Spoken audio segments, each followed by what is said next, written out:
Assalamualaikum warahmatullahi wabarakatuh. Berikut cara menggapai ridha Allah dengan berbakti kepada orang tua oleh Al-Ustadz Yazid bin Abdul Qadir Jawas. Seorang anak meskipun telah berkeluarga tetap wajib berbakti kepada kedua orang tuanya. Kewajiban ini tidaklah gugur bila seseorang telah berkeluarga. Namun, sangat disayangkan betapa banyak orang yang sudah berkeluarga lalu mereka meninggalkan kewajiban ini. Mengingat pentingnya masalah berbakti kepada kedua orang tua, maka masalah ini perlu dikaji secara khusus. Keutamaan berbakti kepada orang tua dan pahalanya. Yang pertama, merupakan amal yang paling utama.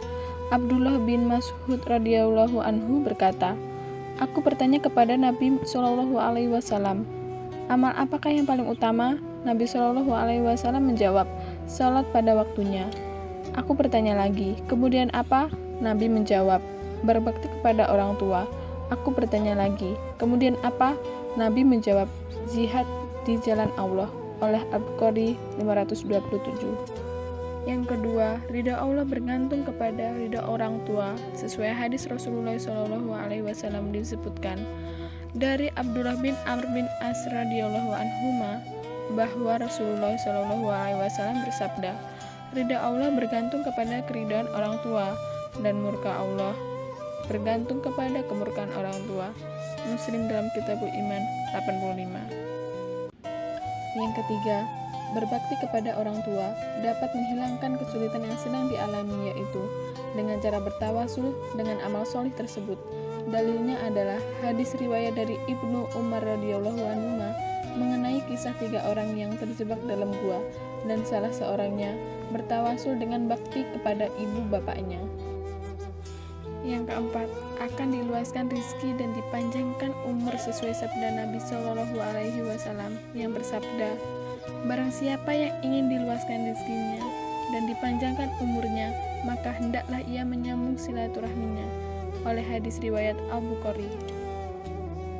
Yang kelima, akan dimasukkan ke surga oleh Allah Azza wa Jalla. Berbuat baik kepada orang tua dan taat kepada keduanya dalam kebaikan merupakan jalan menuju surga.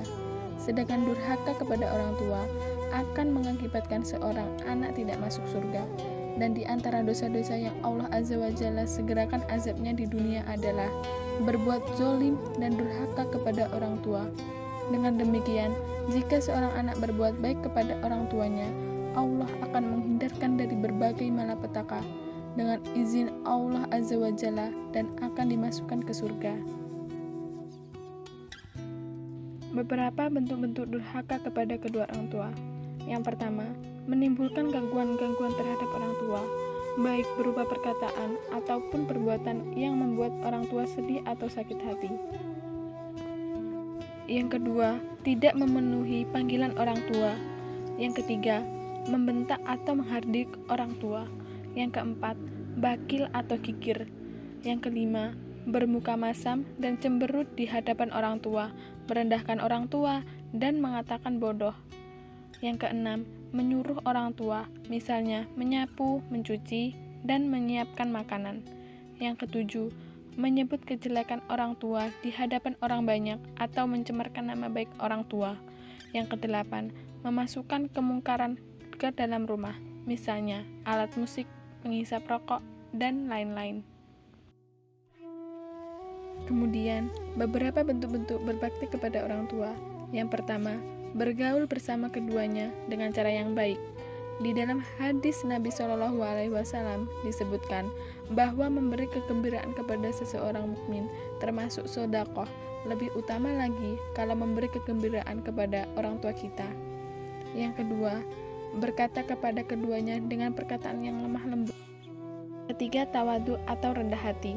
Tidak boleh sombong apabila sudah meraih sukses atau memenuhi jabatan di dunia, karena sewaktu lahir kita berada dalam keadaan hina dan membutuhkan pertolongan. Kita diberi makan, minum, dan pakaian oleh orang tua. Yang kelima, mendoakan kedua orang tua. Lantas, apabila kedua orang tua telah meninggal, maka yang harus kita lakukan adalah yang pertama, meminta ampun kepada Allah Azza wa Jalla dengan taubat nasuha. bila kita pernah berbuat durhaka kepada keduanya di waktu mereka masih hidup. Yang kedua, mensolatkannya dan mengantarkan jenazahnya ke kubur. Yang ketiga, selalu memintakan ampunan untuk keduanya. Yang keempat, membayarkan hutang-hutangnya. Yang kelima, melaksanakan wasiat sesuai dengan syariat. Yang keenam, menyambung silaturahim kepada orang yang keduanya juga pernah menyambungnya.